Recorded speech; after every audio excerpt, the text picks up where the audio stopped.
আসসালামু আলাইকুম। Hello viewers, welcome back to my channel Tasnim কাজে আপনাদের সবাইকে স্বাগত। চলে আসছে আপনাদের জন্য নতুন রেসিপি তালের ফুরুলি রেসিপি নিয়ে। তালের ফুরুলি রেসিপি তৈরি করতে লাগছে আমার এখানে আতপ চাল। আমি এখানে 1 বাটি পরিমাণ আতপ চাল নিয়েছি। এখন এই আতপ চালটি আমি ঢেলে দিব একটি বলে। আমি এখানে পুরোটাই দিব না, আমি 1 বাটির 3 ভাগ পরিমাণ নিয়েছি। এখন কিছুটা পানি দিয়ে চালটি ভালোভাবে ভিজিয়ে রেখে দেব আমি আধা ঘন্টার জন্য। তালের এই ফুরুলি তৈরি করতে আমার লাগছে চিনি, তাল এবং নারকেল কুড়া। আমি যে চালটি ভিজিয়ে রেখেছিলাম, আমি এই ভেজানো চালে আধা ঘন্টা পরে আমি শিলবাটায় বেটে নিয়েছি। এখন এর ভিতরে আমি দিয়ে দিব নারকেল, আমি পুরোটাই দিব না, আর দিয়ে দিচ্ছি তালের যে পুরটি আমি বের করে রেখেছিলাম, এবং এটি আমার চুলাইতে কিন্তু আমি একটু জাল দিয়ে নিয়েছি, কাঁচা তাল না এটা। আর এখানে আমি দিয়ে দিব চিনি, আপনারা আপনাদের পছন্দ মতো মিষ্টি দেবেন। আমি এখানে চিনির পরিমাণটা একটু বেশি দিলাম, কেননা তালের ফুরুলি খেতে গেলে যদি মিষ্টিটা পরিমাণ মতো ঠিক মতো না হয় তাহলে খেতে ভালো লাগবে না। আর দিয়ে দিচ্ছি সামান্য একটু লবণ। এখন সমস্ত প্রণালী একসাথে ভালো করে হাত দিয়ে মেখে নিতে হবে, আর এই কাজটি হাত দিয়ে করলেই কিন্তু ভালো।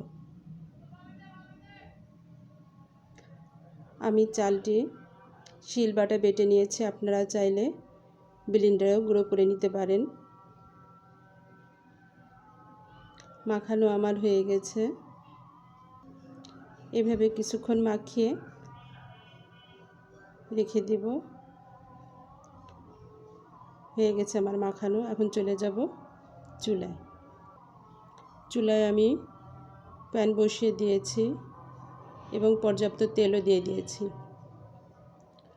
তেলটি ভালো করে গরম হয়ে গেলে এখন আমি এভাবে হাতের সাহায্যে ছোট ছোট করে আপনি আপনার পছন্দ মতো শেপ করেই দিতে পারেন। খুব সহজে এবং খুব ঝটপট তৈরি করা যায়। এখানে নারকেল এবং চিনি দুটোই আমার বেশি করে দেওয়া আছে, তাই একটু নিচে লেগে গেছে, কিন্তু খুব সাবধানে একটু আস্তে নিচে এক পিঠ হয়ে গেলে চামচের সাহায্যে নিচেতে একটু প্রেসার দিলেই দেখবেন উঠে যাচ্ছে। এই যে আমার উঠে গেছে। এভাবে একটু আস্তে প্রেসার দিয়ে উল্টে দিলেই দেখবেন এই পিঠ ও পিঠ দু পিঠে হয়ে যাবে। আর আপনারা যারা মিষ্টি পরিমাণ কম খেতে চান তারা মিষ্টি বা নারকেল দুটোই আপনারা আপনাদের পছন্দ মতো দিতে পারবেন।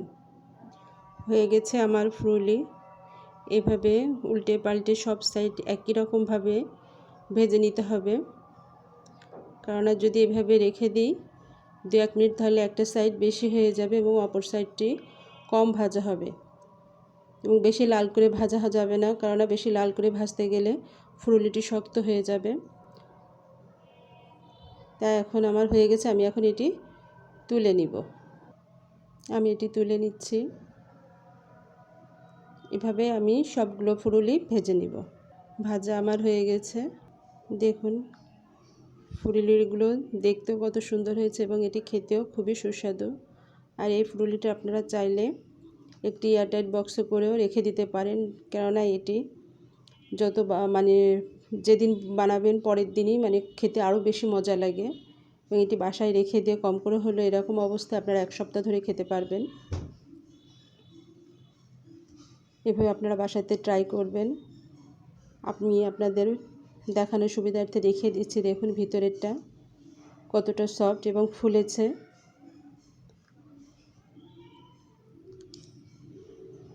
আমার এই রেসিপিটি যদি আপনাদের ভালো লাগে তাহলে আমার চ্যানেলটিকে সাবস্ক্রাইব করবেন এবং পাশে থাকা বেল আইকন বাটনে ক্লিক করবেন। আবার আপনাদের সাথে দেখা হবে নতুন কোনো রেসিপিতে। আল্লাহ হাফেজ।